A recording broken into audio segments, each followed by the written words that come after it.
We have never really understood Christmas until it goes beyond an historical fact and becomes a living personal experience. What does that mean? In other words, how can Christ in some measure become a living reality, a personal experience for you and me? Let's start with this. He rises above the pages of history when we see him as a revelation of the eternal truth about God. That is how Jesus saw himself. He was always pointing people beyond himself to God.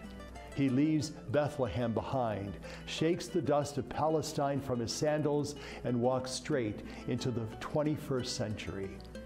Jesus has also established some abiding standards and principles that are inescapable. Love your enemies. Pray for your persecutors. Treat others the way you would have them treat you. That is what he taught, and that is how he lived. Christ is a living revelation of our deepest faith and our highest hopes. Those things that we truly believe in are most visible in him.